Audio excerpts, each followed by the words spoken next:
ಉಳ್ಳಾಲ ತಾಲೂಕಿನಲ್ಲಿ ಆರೋಗ್ಯ ಮತ್ತು ಶೈಕ್ಷಣಿಕ ಕ್ರಾಂತಿಯನ್ನು ನಡೆಸಿರುವ ಸೇವಾ ಮಾಣಿಕ್ಯ ನಿಟ್ಟೆ ಸಮೂಹ ಸಂಸ್ಥೆಯ ಅಧ್ಯಕ್ಷರು ಡಾಕ್ಟರ್ ಎನ್ ವಿನಯ್ ಹೆಗ್ಡೆ ಅವರಿಗೆ ಶ್ರದ್ಧಾಂಜಲಿ ಸಭೆ ಮತ್ತು ನುಡಿ ನಮನವನ್ನು ಭಾರತೀಯ ಜನತಾ ಪಾರ್ಟಿ ಮಂಗಳೂರು ವಿಧಾನಸಭಾ ಕ್ಷೇತ್ರದ ವತಿಯಿಂದ ತೊಕ್ಕೊಟ್ಟು ವಿನಮ್ರ ಸಭಾಂಗಣದಲ್ಲಿ ನಡೆಯಿತು. ಸರಳ ಸಜ್ಜನಿಕೆಯ ನಿಸ್ವಾರ್ಥ ಗುಣದ ಡಾಕ್ಟರ್ ವಿನಯ್ ಹೆಗ್ಡೆ ಅವರ ಭಾವಚಿತ್ರಕ್ಕೆ ಪುಷ್ಪಾರ್ಚನೆ ಮಾಡುವ ಮೂಲಕ ಗಣ್ಯರು ಗೌರವದ ನಮನವನ್ನು ಸಲ್ಲಿಸಿದ್ದಾರೆ.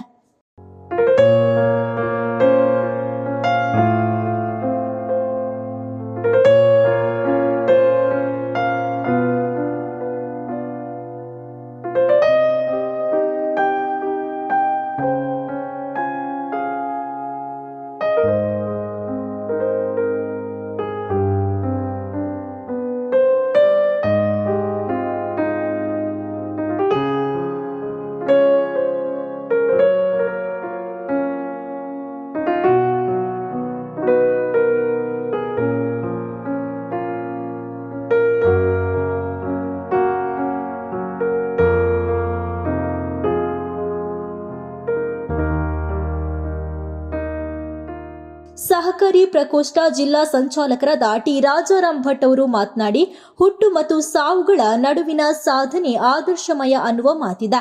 ಇದಕ್ಕೆ ಶಿಕ್ಷಣದಲ್ಲಿ ಕ್ರಾಂತಿಯನ್ನ ಮಾಡಿದ ಡಾಕ್ಟರ್ ವಿನಯ್ ಹೆಗ್ಡೆ ಅವರ ಬದುಕು ಸಾಕ್ಷಿಯಾಗುತ್ತೆ. ಡಾಕ್ಟರ್ ವಿನಯ್ ಹೆಗ್ಡೆ ಅವರ ಜೀವನ ಮುಂದಿನ ಪೀಳಿಗೆಗೆ ದಾರಿದೀಪವಾಗಲಿ ಅಂತ ಹಾರೈಸಿದ್ರು.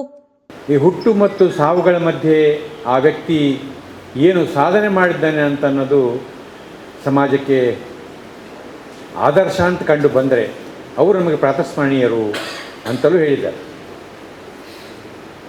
ಬಹುಶಃ ವಿನಯ್ ಹೆಗ್ಡೆಯವರು ಆ ಸಾಲಿಗೆ ಸೇರ್ತಾರೆ. ಶಿಕ್ಷಣ ಕ್ಷೇತ್ರದ ಅಪಾರವಾದ ಅವರ ಸಾಧನೆ,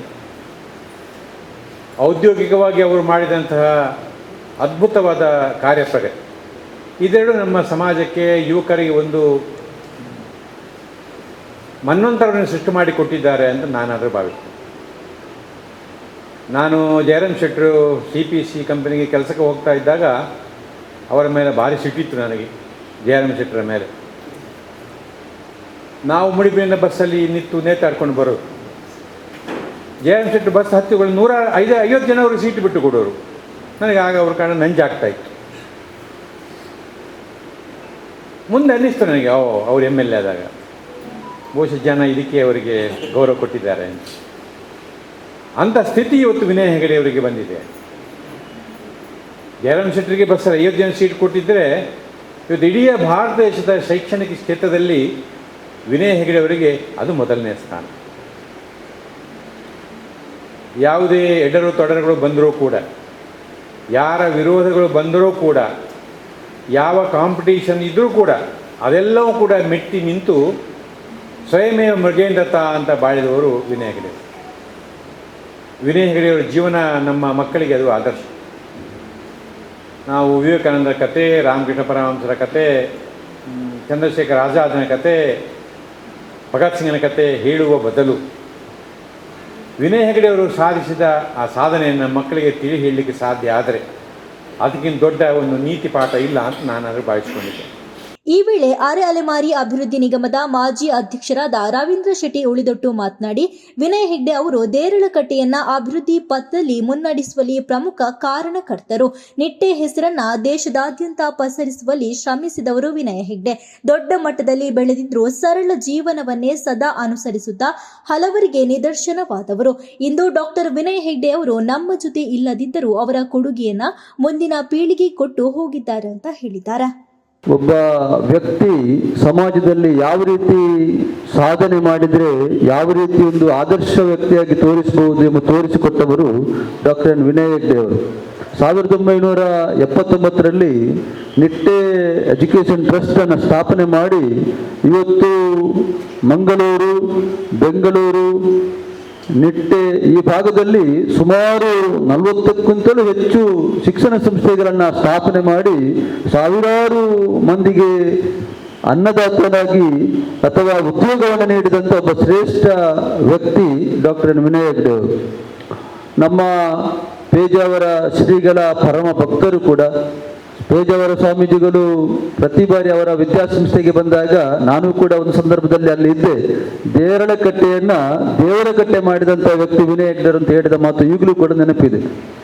ಆ ರೀತಿಯಾಗಿ ನಾನು ಕೂಡ 1991 ದೇರಳಕಟ್ಟೆಗೆ ಬಂದವ. ಆವಾಗ ದೇರಳಕಟ್ಟೆಯಲ್ಲಿ ಏನೇನು ಇರಲಿಲ್ಲ.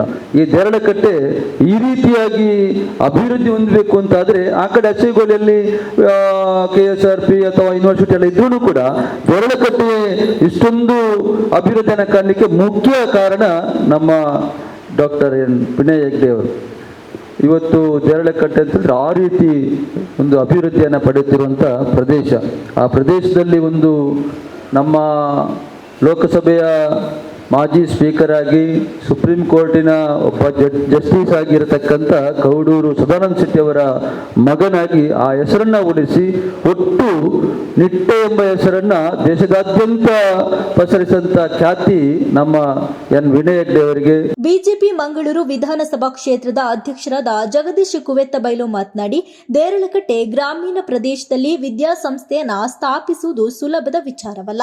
ಅಂತಹ ಸಾಹಸಕ್ಕೆ ಕೈ ಹಾಕಿ ಯಶಸ್ವಿಯಾದವರು ವಿನಯ್ ಹೆಗ್ಡೆ.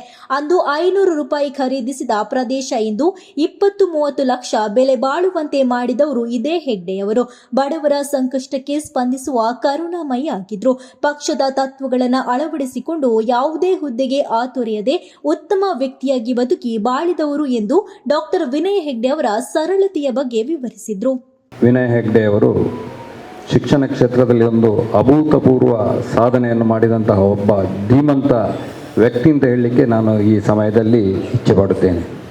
ಶಿಕ್ಷಣ ಕ್ಷೇತ್ರದಲ್ಲಿ ಅಮೂಲಾಗ್ರ ಸಾಧನೆಯನ್ನು ಮಾಡಿ ಲೆವಿನ ಸಂಸ್ಥೆಯನ್ನು ಕಟ್ಟಿ ಬೆಳೆಸಿ ಆಮೇಲೆ ದೇರಳಕಟ್ಟೆಯ ಆ ಒಂದು ನಿರ್ಜನ ಪ್ರದೇಶದಲ್ಲಿ ಆ ಸಮಯದಲ್ಲಿ ಹೆಚ್ಚಿನ ಅಂಶ ಒಂದು ಸೆನ್ಸ್ಗೆ 500 ರೂಪಾಯಿ ಯಾವ ಧೈರ್ಯದಲ್ಲಿ ಅಂತಹ ಕುಗ್ರಾಮದಲ್ಲಿ ಬಂದು ಆ ವಿದ್ಯಾಸಂಸ್ಥೆಯನ್ನು ಅವರು ಸ್ಥಾಪಿಸಿದ್ದಾರೆ ಅಂದರೆ ಅವರಲ್ಲಿರುವ ಆತ್ಮವಿಶ್ವಾಸ ಎಷ್ಟು ಅಂತ ಹೇಳಲಿಕ್ಕೆ ನಮಗೆ ತುಂಬ ಹೆಮ್ಮೆ ಆಗ್ತದೆ.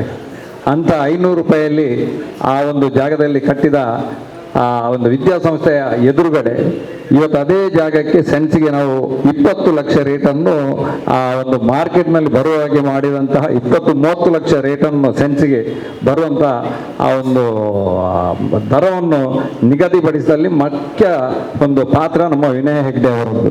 ಅವರ ವಿದ್ಯಾಸಂಸ್ಥೆ ಆದ ಮೇಲೆ ಅದೆಷ್ಟೋ ವಿದ್ಯಾಸಂಸ್ಥೆಗಳು ಅಲ್ಲಿ ಬಂದು ನೆಲೆಸಿ ಇವತ್ತು ಕೂಡ ನಮ್ಮ ರಾಜ್ಯದಲ್ಲಿ ಒಂದೇ ಭಾಗದಲ್ಲಿ ಸುಮಾರು 3-4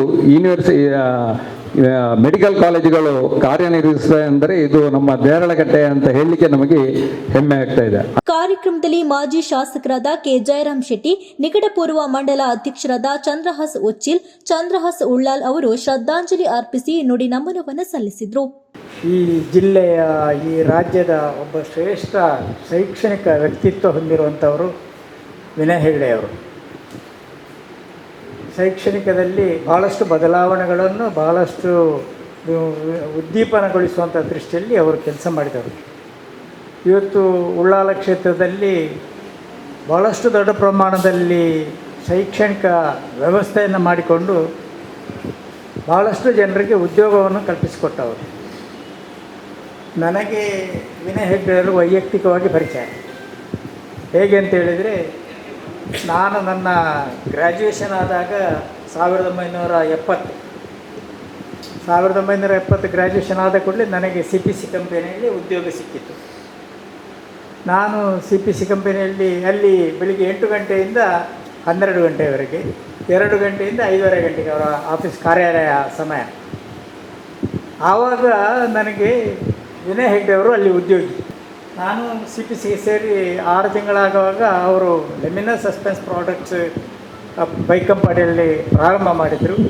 ಅಲ್ಲಿ ಅವರು ಅದನ್ನು ಭರ್ತಿ ಮಾಡಿಕೊಂಡು ಅಲ್ಲಿಂದ ನಿಟ್ಟೆ ವಿಶ್ವವಿದ್ಯಾನಿಲಯಕ್ಕೆ ಇಲ್ಲಿ ದೇರಳಕಟ್ಟೆಗೆ ಬಂದು ಇಲ್ಲಿ ವಿದ್ಯಾಕ್ಷೇತ್ರವನ್ನು ಪ್ರಾರಂಭ ಮಾಡಿ ಇವತ್ತು ದಕ್ಷಿಣ ಭಾರತದಲ್ಲಿ ಹೆಸರುವಾಸಿಯಾದಂಥ ಒಂದು ಉದ್ದಿಮೆದಾರರಾಗಿ ವಿದ್ಯಾಕ್ಷೇತ್ರದಲ್ಲಿ ಗಮನಾರ್ಹವಾಗಿ ಜನರ ಗಮನವನ್ನು ಸೆಳೆಯುವಲ್ಲಿ ಅವರು ಯಶಸ್ವಿಯಾಗಿದ್ದಾರೆ. ನಮಗೆಲ್ಲ ಅವರ ಮಾರ್ಗದರ್ಶನ ಅತ್ಯಂತ ಅವಶ್ಯಕತೆ. ನಾವು ಅವರ ಎತ್ತರಕ್ಕೆ ಏಳದಿದ್ದರೂ ಕೂಡ ಅವರು ಬಿಟ್ಟು ಹೋದಂಥ ಕೆಲಸಗಳನ್ನು ವ್ಯವಸ್ಥೆಗಳನ್ನು ತಮ್ಮ ಈ ಕ್ಷೇತ್ರಕ್ಕೆ ಬಾಕಿಯ ರಾಜಕೀಯ ಕ್ಷೇತ್ರಕ್ಕಾಗಲಿ ಶೈಕ್ಷಣಿಕ ಕ್ಷೇತ್ರಕ್ಕಾಗಲಿ ನಾವು ಅದನ್ನು ಮುಂದಕ್ಕೆ ತೆಗೆದುಕೊಂಡು ಹೋದರೆ ನಮಗೆ ನಮ್ಮ ಕ್ಷೇತ್ರಕ್ಕೆ ಅದು ಒಳ್ಳೆಯದಾಗ್ತದೆ ಅಂತ ಅನಿಸಿ ಅವರ ಆತ್ಮಕ್ಕೆ ಭಗವಂತನು ಚಿರಶಾಂತಿಯನ್ನು ಕೊಡಲಿ. ವಿನಯ್ ಹೆಗಡೆ ಅಂತ ಹೇಳಿದರೆ ಅವರ ಹೆಸರಿನಲ್ಲಿ ಅವರ ಗುಣಗಳು ಅಡಗಿಕೊಂಡಿದೆ. ಇವತ್ತು ದೇರ್ಲಕಟ್ಟೆಯಂತಹ ಕುಗ್ರಾಮವನ್ನು ಇವತ್ತು ಮಂಗಳೂರು ನಗರಕ್ಕೆ ಸಮಾನವಾಗಿ ಮಾಡಿದಂತಹ ಒಬ್ಬ ವ್ಯಕ್ತಿ ಇದ್ದರೆ ಅದು ವಿನಯ್ ಹೆಗ್ಡೆಯವರು.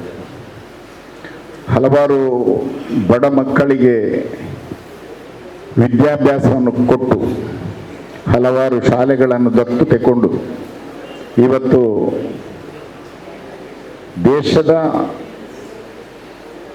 ಅತಿ ಉನ್ನತ ಹೆಸರಿನಲ್ಲಿ ಒಬ್ಬರಾದಂತಹ ವ್ಯಕ್ತಿ. ಅವರ ಮಾರ್ಗದರ್ಶನವನ್ನು ನಾವೆಲ್ಲರೂ ಅರಿತುಕೊಳ್ಬೇಕು, ಮೈಗೂಡಿಸ್ಕೊಳ್ಬೇಕು.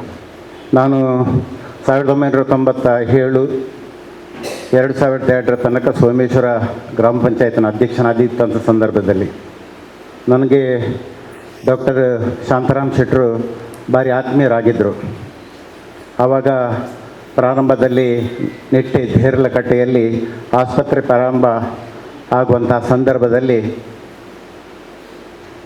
ನಾನು ಅವರಲ್ಲಿ ವಿನಂತಿಯನ್ನು ಮಾಡಿದಾಗ ನಮ್ಮ ಕಾರ್ಯಕರ್ತರ ಮನೆಯವರಿಗೆ ಒಂದು 25ಕ್ಕೂ ಹೆಚ್ಚು ಜನರನ್ನು ಅಲ್ಲಿ ಉದ್ಯೋಗವನ್ನು ಕೊಟ್ಟಿರ್ತಕ್ಕಂಥ ಒಬ್ಬ ಉದಾತ್ತವಾಗಿರ್ತಕ್ಕಂಥ ಮನುಷ್ಯ ಡಾಕ್ಟರ್ ವಿನಯ್ ಹೆಗಡೆಯವರು ಅಂತ ಹೇಳಲಿಕ್ಕೆ ಭಾರಿ ಸಂತೋಷ ಆಗಿದೆ.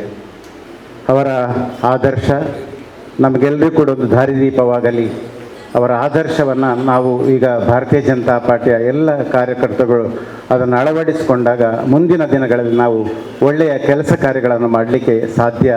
ಇನ್ನು ಈ ಶ್ರದ್ಧಾಂಜಲಿ ಸಭೆಯಲ್ಲಿ ಹಿರಿಯರಾದ ಸಂಜೀವ ಶೆಟ್ಟಿ ಆಮ್ಲಮೊಗರು, ಭಾಸ್ಕರ್ ಶೆಟ್ಟಿ, ಫಲಾನುಭವಿಗಳ ಪ್ರಕೋಷ್ಠ ರಾಜ್ಯ ಸದಸ್ಯರಾದ ಧನಲಕ್ಷ್ಮಿ ಗಟ್ಟಿ, ಮಂಡಲ ಉಪಾಧ್ಯಕ್ಷರಾದ ಯಶವಂತ ದೇರಾಜೆ, ಶೈಲೇಶ್ ಶೆಟ್ಟಿ ದೇವಿಪುರ, ಕೋಟಿಕರ್ ಪಟ್ಟಣ ಪಂಚಾಯಿತಿ ಅಧ್ಯಕ್ಷರಾದ ದಿವ್ಯಾ ಸತೀಶ್ ಶೆಟ್ಟಿ, ಮಂಡಲ ಕಾರ್ಯಾಲಯ ಕಾರ್ಯದರ್ಶಿಯಾದ ಸುಜಾತಾ ಶೆಟ್ಟಿ ನಡರ್, ಮಂಡಲ ಕೋಶಾಧಿಕಾರಿ ಸುಮಲತಾ ಕೋಣಾಜೆ, ಹಿರಿಯ ನಾಗರಿಕ ಪ್ರಕೋಷ್ಠ ಜಿಲ್ಲಾ ಸಂಚಾಲಕರಾದ ದೇವದಾಸ್ ಕೊಲ್ಯ, ಮಂಡಲ ಪ್ರಧಾನ ಕಾರ್ಯದರ್ಶಿಗಳಾದ ಮೋಹನ್ ರಾಜ್ ಕೆಆರ್ ಸೇರಿದಂತೆ ಮತ್ತಿತರರು ಉಪಸ್ಥಿತರಿದ್ದರು.